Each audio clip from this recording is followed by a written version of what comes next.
to the Herd in the Corridor podcast, a podcast about understanding business within the U.S.-India corridor and beyond.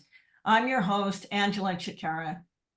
Joining me today as a guest co-host is your friend and mine, Curtis Chin, Chair and Senior Advisor of Senior Fellows in Global Markets at the Milken Institute, based in Bangkok.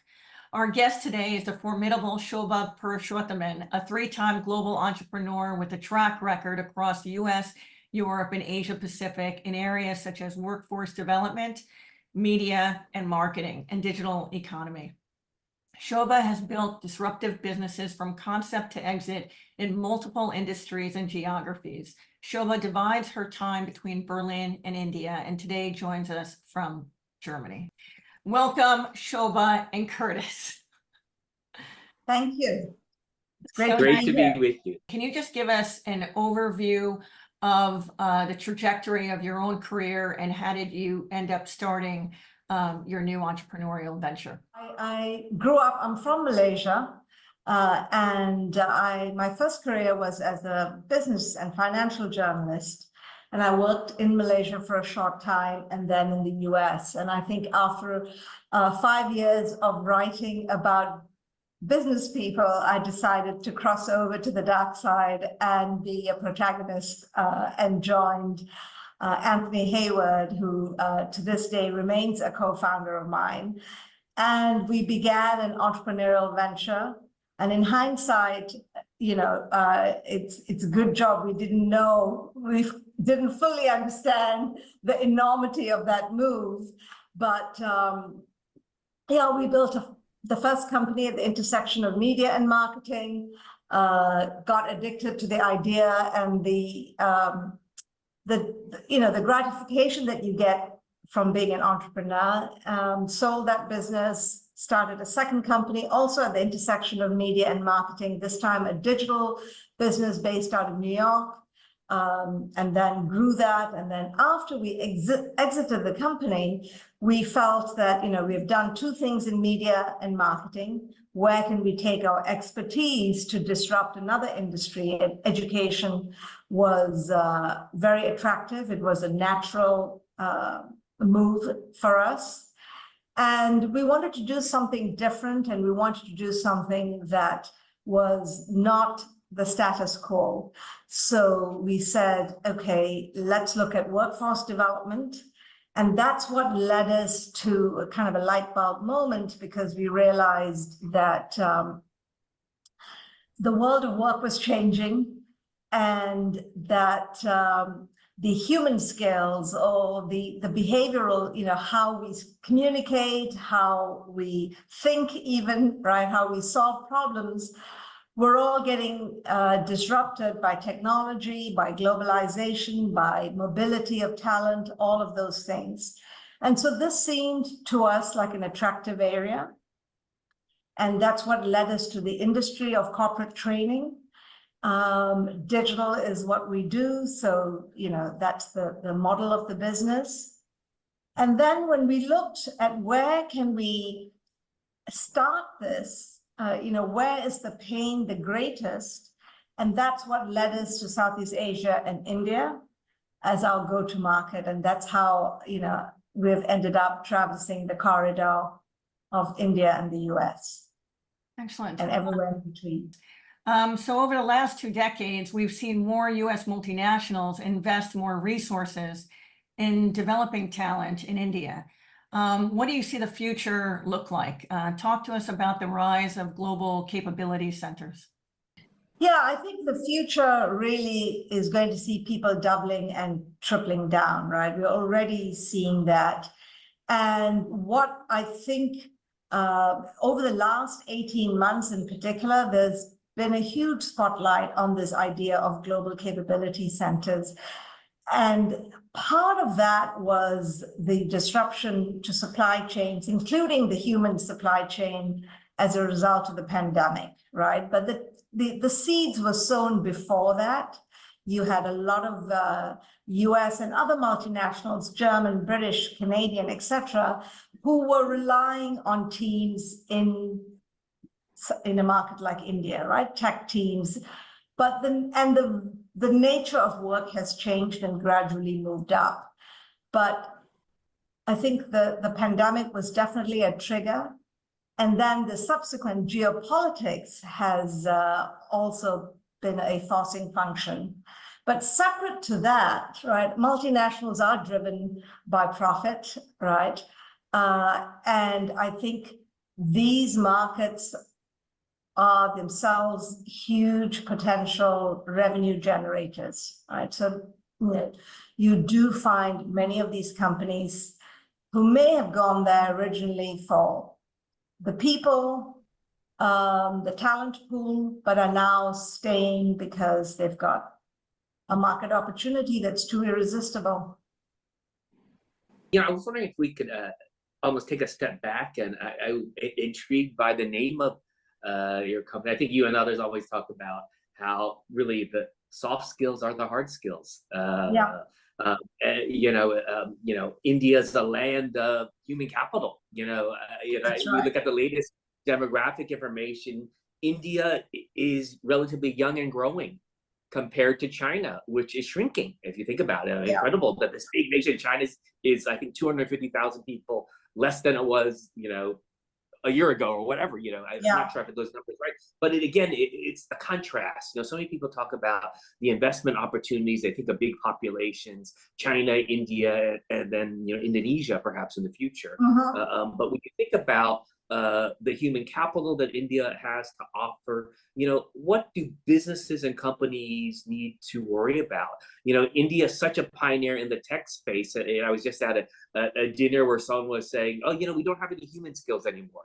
Everyone's on their phone, but isn't one of the most important soft skills to teach, hard to teach, is that human interaction. What are you finding as companies are exploring their businesses and their workforces in India? Ironically, right, we're in the age of AI, right? I don't think anyone disputes that.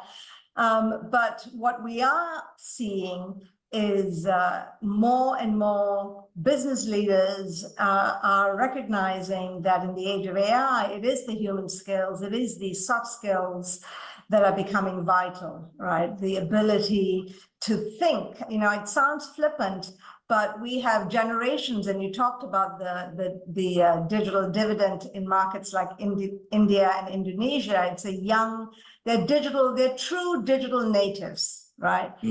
And so they're very used to searching for answers as opposed to thinking, right? So just the art of how to think it, and it's not even, it's not meant as it sounds insulting to say that, but I don't mean it in that way. It's just, that's how people have, grown up, right? And then communication, making eye contact. So one of the things that we are seeing right now is with Gen Z entering the workforce, the human connection, the value of human connection, because many of them were in college, at least part of their college was during the pandemic. They didn't have to go to class. They've not had to interact. They date, they find their social life through the internet, right? And they're consuming a lot of their information or all of the information through the internet. So the idea of being a part of a team, these are all things that companies are having to figure out ways to integrate and engage the Gen Z into being part of the world of work. Is it all about training, or is it mentoring or reverse mentoring? What are some of at least the kind of the solutions or things that people need to begin to explore more, and specific to India? I think the biggest thing to really understand is that there is a deep thirst, hunger, and desire, right? In markets like India, Indonesia, Vietnam, Sri Lanka, it's the same in a lot of the Latin American markets as well. These are emerging markets with heaving populations that are so eager to move up, right? So don't underestimate the power of the human spirit to do better tomorrow, right? And I think it's easy to be cynical and say, well, you know, I'm not sure whether you can change people, right? We often hear this. We all say that, oh, you can't change someone, but actually you can. And I think, you know, Curtis, I'm pretty sure, you know, you have many stories of how you've changed over the years, right? So I think that's one big tip. Go in believing that change is possible. And two, this today, you know, and when you talk about workforce, everywhere you look, this is headline, skills-based hiring. And this is really a misnomer, right? First of all, we should have all been hiring people for skills, right? But the fact is, a lot of the skills that people need aren't there. And if they are there, they're not in abundance. So you do need to invest in cultivating those skills and in training those skills and in mentoring those skills, right? It's not a silver bullet. So I think what many employers are finding now is the war for talent is continuing because the skills aren't there. They're having to invest. It's not going to come overnight, right?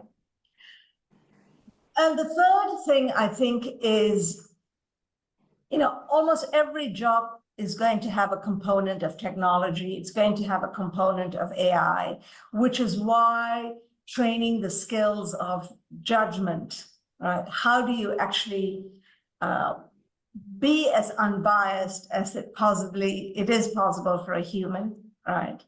How do you get exposure to someone in Manesar or in Nashik in India? How do you give them that first, you know, the exposure to the world at large, right?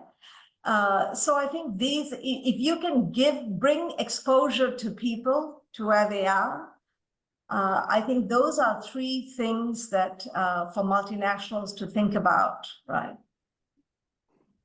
Shoba, so as we think about the new skills that are needed in an AI world, what does it look like across industries and sectors? You know, talk about the critical thinking skills, the need for collaboration, adaptability. You know, how much of culture is at play? And also earlier, Curtis had mentioned the safety of women. The safety is really broader than just women, right? Because we have an increasingly diverse workforce, yes, including neurodiversity and you know, lots of different versions of diversity, right? So yeah, the easy ones, quite honestly, are critical thinking and collaboration and communication, right? But the harder skills to train are how do you actually influence people that you may not have power over, right? Traditional power over. It could be a client, it could be a boss. How do you actually get your point across, right? This is a very nuanced art, and that's where the culture piece comes in, where if you are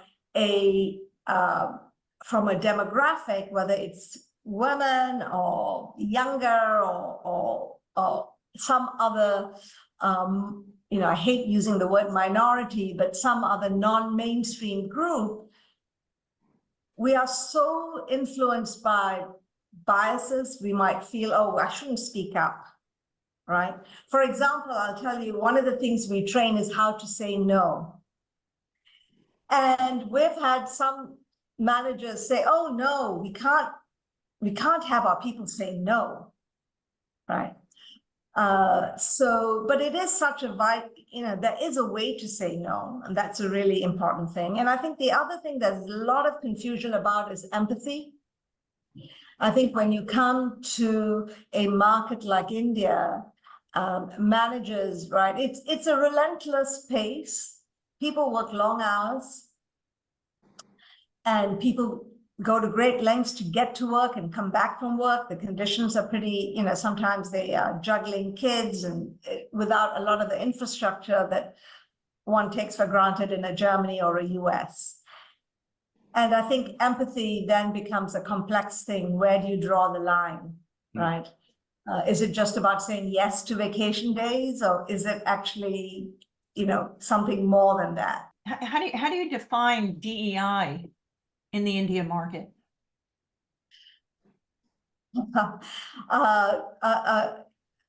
I don't know that you can define it, right? People are very conscious of it now, right? And again, right, sometimes market forces do work in the way that you need them to. And I think the female workforce, if you look at, there are more women going into STEM, there are more, women coming out with the right technical and skills.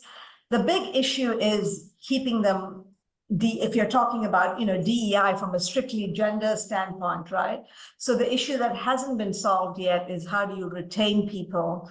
How do you retain women? And I think you're seeing that similar picture with the other groups or communities within the DEI umbrella, right? But I wonder if DEI as a term is going to be around 5 years from now. Yeah, I was gonna say, for me, it's so interesting because, for those watching, officially it's, diversity, equity, and inclusion. But I'm seeing in my world of finance, particularly in the US, there's pushback. Have we swung too far in how people have interpreted it, or how states are mandating or not mandating certain things?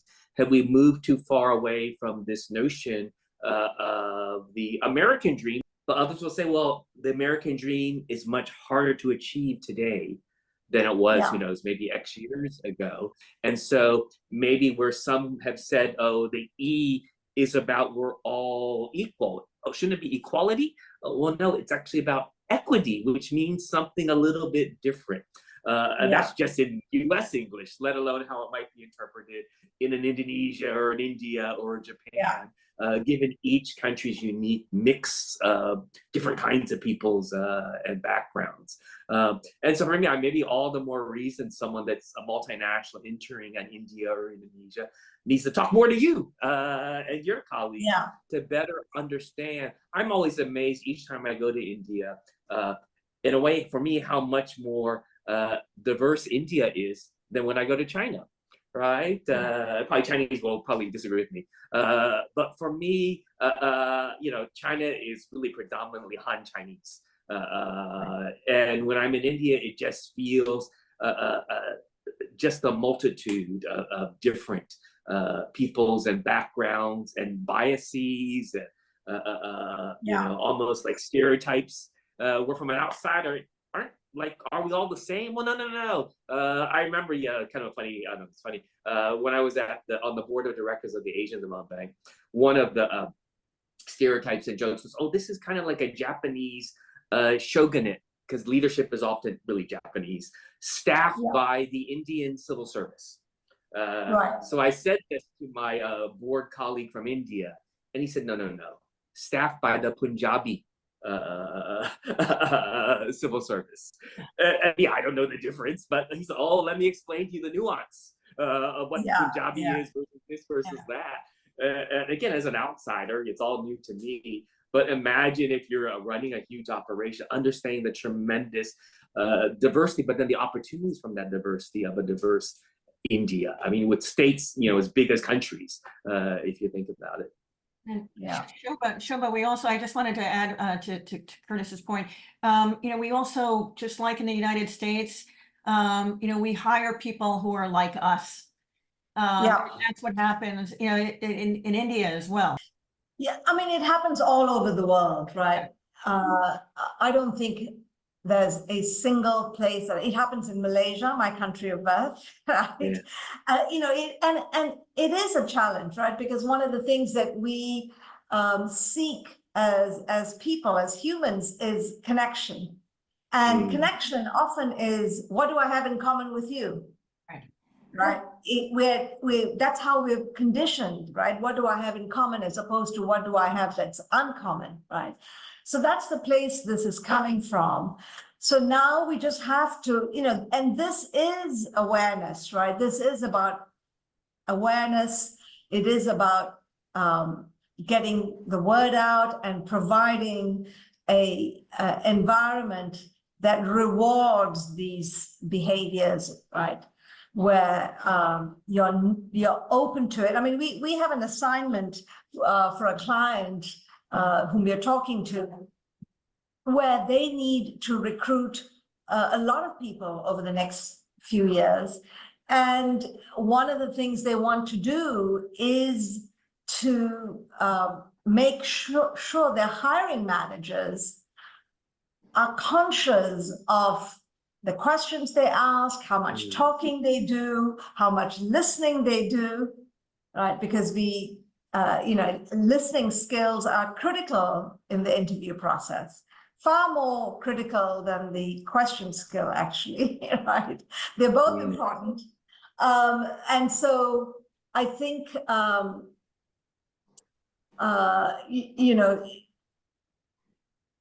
I don't think anybody has solved it, but I think I am optimistic that more people are becoming aware of it. It's going to take decades, though. I mean, I had a conversation with somebody else today where, they were talking about how AI can alter your resume to really hone in on the words and the hot buttons of a particular job ad in an employer, right? Who's advertising.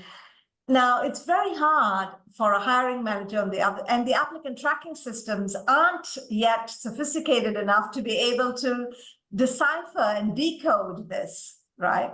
So the whole recruitment and hiring process is going to get, I think, a lot more complicated before it gets better. You always hear that it's not that you're going to lose out to AI. You always hear you're going to lose out to someone who better uses AI than you. Just underscoring that as AI gets more and more sophisticated, it's still that human dimension that is a key differentiator for a business trying to really, outdo its competitor or to hire the best talent. That I always say, people, let's not forget the basics, those important soft skills. Even if you want to continue to invest in the latest software and AI, there's that key human element.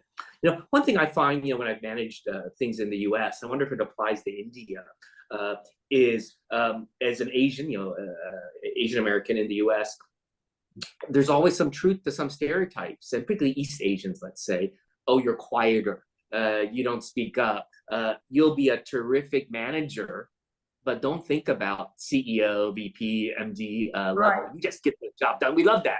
Just keep working. And then there's probably even a more pernicious, worse stereotype for them, the Asian American, East Asian woman, right? Who says nothing. And we like that too. And I always said, we're going to have all these trainings to get Asians to speak up more. But I feel what's missing is the trainings for the bosses to better use. Yes, we're saying, can we change people over time? Yes, we can. We can teach people to speak up more, but shouldn't we also teach the bosses how to better use and the techniques and skills to get best out of a group of people? Is it the same in India, of stereotypes or no, or from this state or that city, or it's like New Yorkers versus like Chicagoans, there's just some stereotypes that don't always apply, but there's assumptions that I think companies need to overcome too. Yeah, I mean, there's, the Economist famously wrote sometime in the last 2 years that when it comes to DEI programs, the failure rate is 100%, right? Because most of them don't work. But, when you drill down, one of the reasons is exactly what you're talking about, Curtis, where, somebody says, oh my God, we have to fix this problem in that team, in that division. But really, these are mindsets and culture that needs to be addressed at scale, right? And it's not just a pocket of a problem, right? And it needs sustained reinforcement. And I don't think many employers think that, but my hope is, you see, to me, the hot button for inclusion should be getting diversity of thought to solve a problem. That should not be a concept that's too complex for too many people, right? And I do think that that's one of the good things about, one of the, I mean, there are many benefits to Gen Z coming in. I do believe there's a generational shift, right? You see it in multiple ways, and I think they are generally more predisposed to be inclusive. They have all of us have biases, right? So it's not that they are without bias, but I think there is a predisposition to seek out differences. Shoba, you had mentioned diversity of thought. What does that look like across industries and sectors? I just want to return to that point. Yeah, I think, diversity of thought, if you look at the manufacturing industry and the tech industry, there isn't a huge amount of diversity of thought, right? I mean, there's innovation happening, but these are historically a certain type of employee or worker works in those industries versus, hospitality or healthcare, etc. So I think there is a gender shift, and that's going to take generations, right? I don't think that's even a decade. But you're beginning to see, that, as I said, in almost every market, that the percentage of gender diversity in tech is increasing, right? So that's a good beginning, because every job in every industry is getting disrupted by tech, right? So you have one wave that is coming in, which is going to bring diversity, right? Yeah, for me, I think part of it is the importance of role models and storytelling. I'm going to give a shout out to some friends, Indian Americans, who had produced a movie in India called Space Moms. And it was about the women engineers behind that original frugal mission to Mars. That's right. That's true. Yeah. Just saying, wow, look at these amazing engineers who are women. That's right. And what they achieved from their diverse backgrounds too. Angela and I had done a recent podcast also, where I noted at one of my Milken Institute panels in the US, which was a bunch of South Asian American women, totally successful by the metric, wow, $1 million dollar businesses doing amazing. And one of them said, but we need a mindset change from our parents, where, but you're not married, so are you successful? That notion of how does one define success? And it's almost like, we're saying kids be all you can be, but get married first. There's a mindset also that needs to change. It's not just Indian background, the Asians probably a lot. But hopefully it doesn't take generations for that to change. We talk about it a lot.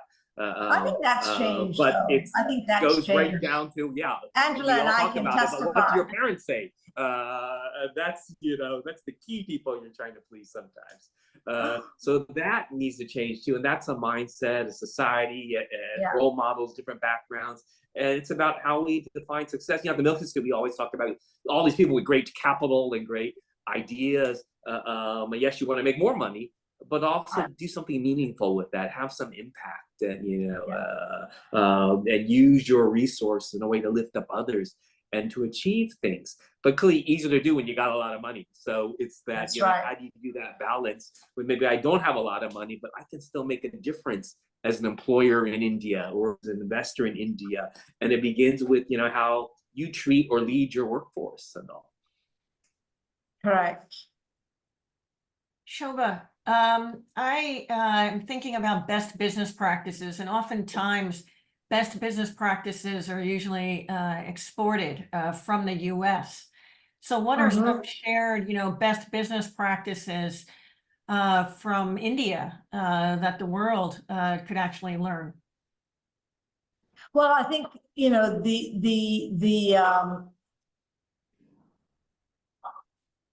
the ability to actually find a way to get something done, and I'm talking about legal ways here, right? I think that is, it's not unique only to India, obviously, right? But I think it is quite a prevalent. People, when faced with a problem, their first instinct is to say, there's an inner thing that says, I'm going to solve this. Right. Right. It can be done. Whereas, I'm sitting here in Germany, the instinct here is, oh, can't be done. Right. That's the natural default before they then maybe walk back, right, and say, well, okay, maybe. So I think that's, and in the US, there are many business practices, but I think this thing of course it can be done, is not as pervasive in that same flavor as you see it in India. Right. People want to solve that problem. The harder the problem, the more they want to solve it. Right. Right. With as little means as, and that's the ISRO, the space mission. Right. Let's see if we can do this without all of the trappings. That question, Angela, about, what can the world learn from India? I always take to heart, I think the phrase is the power of really frugal innovation. India has often showed how you can do more with less. And whether it's just by the fact that maybe we don't have as much resources, but sometimes it's better to think that we can be creative and innovative without having to purchase the newest and greatest technology. The other thing I would flag, and maybe again I take lessons from India, is to the degree that in India we haven't forgotten the power of indigenous communities. And there's so much focus now on climate issues, but have we forgotten how people used to live before super duper air conditioning and the world? Can we live at a better? So Shoba, what is the Indian dream as we approach India at 78? And in the same vein as what Curtis was sharing about climate change, you had posted on your LinkedIn page about mobility and climate tech sectors, an opportunity to benefit from a cross-border initiative. So I am a founding member, board member of an organization called the GIIC, Germany India Innovation Corridor. So as I said to you earlier, there are lots of corridors. Yeah. Be careful of the pile up. But so because India has this deep tech talent pool, but it also has 1.4 billion people and an open market, right? And a rule of law. So that cocktail, and it has the most diverse, for healthcare, for climate, for mobility, it has the most diverse test bed, right? And as you know, Germany is, the mobility industry and the climate industry are crucial to Germany's reinvention. And so you are seeing a lot more of these sort of global initiatives to cross-fertilize, to take the thinking and the market technology or the ideas and test it in India, and learn from that to come up with a global product, right? So I think that's a very interesting thing. And I think what is India's dream? I think India has already started to live that dream now, right? Where it is taken seriously as a global power in not just one area, it's not just cricket, it's everything, and it's not just a raw population number. It is in multiple areas, right? So I think that's an exciting thing. And the openness of the economy and the ability for people to move from one country to the other. I mean, Indian students make up the largest foreign student population in Germany now, right? So that's a pretty recent phenomena. So you're going to see their influence from a grassroots perspective become greater as we head to the next 10 or 20 years. It's fascinating. When you had said earlier about Indians being resourceful, the bigger the problem, the better. That's sort of, when I think about CEOs in the United States, Yeah. the bigger the problem, right? The better. Think about, Ajay Banga now at the World Bank, where he's solving problems on such a grand scale, and other CEOs. That's not just specific to one market, but globally solving problems. So is it something in the training? Is it something in the culture? Is it in the environment? I think it's the byproduct of an economy of scarcity, right? Where there's very little to go around, and you have to kind of,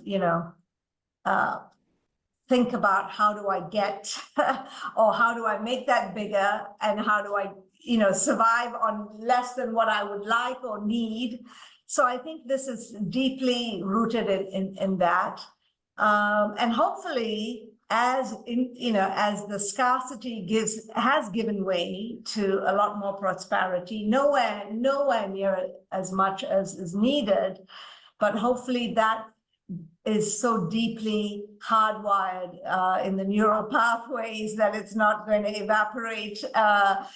But I guess history shows us that a big bank balance can wreak havoc with your creativity. So who knows? How much of a concern, are the geopolitics that are happening around the world to multinationals as they think about India and the talent pool? I think it is, we're still very much in the India or China phase. I do believe that if there isn't concerted awareness to avert it, it can end up being an India or China, right? And before it became a China +1 strategy from a geopolitical reason, it was much easier for multinationals to justify why they invested. I always like to end on a hopeful note. Angela, you and I had a conversation once about why isn't India, 5th largest economy in the world, maybe will overtake Germany and Japan later this decade. But why don't they have more like Olympic winners? They had I think 6, maybe 7 in the recent Olympics. And I said, well, could, and the best is yet to come. I just want to ask you as a wrap, whether it's the Olympics or business, clearly the best is yet to come for India, and hopefully that's to the benefit of not just Indians, but the world. I'm not going to ask you, are you optimistic about India? Because you will say yes. I am going to ask you, why are you optimistic about India? We have this world falling apart, geopolitics, still enduring issues about gender, climate issues, but all that, why are you so optimistic about India? Looking to, let's say, to just the next 5 years. I guess I'm optimistic about humanity, right? And so I do think, to me, what is the India story? To me, the interesting thing about the India story is, despite and in spite of everything else, there is progress, right? And it could simply be if you want to be uncharitable, you could say, well, it's just, the population, it's a numbers game, and you have, so many shots at goal, you'll eventually get there. But I think it's more than that. And I'm optimistic because I think if you think about the great success stories economically, at one point in time, it was Germany, America, Japan, China. They were all linked to business or industrial revolutions.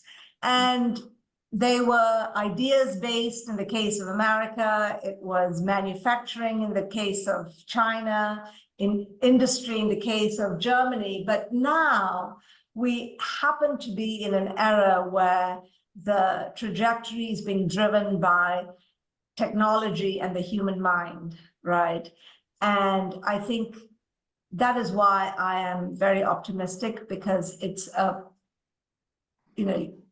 if you take the 4 Ps of marketing, I think India has the right mix of the people, the place, the product, and the promotion to go in, to ride that tailwind. I think tech is the big secret. I mean, it's not a secret, but I think that's the great equalizer. And it didn't happen overnight, Shoba. I mean, this was like in the making, right? For decades, right? Correct. Correct. Thank you so much, Shoba. It was such an honor and a It's a pleasure to connect with you. Thank you so much. And Curtis, thank you for being a wonderful partner and engaging in this meaningful conversation with Shoba. And thank you for your contributions. Thank you both.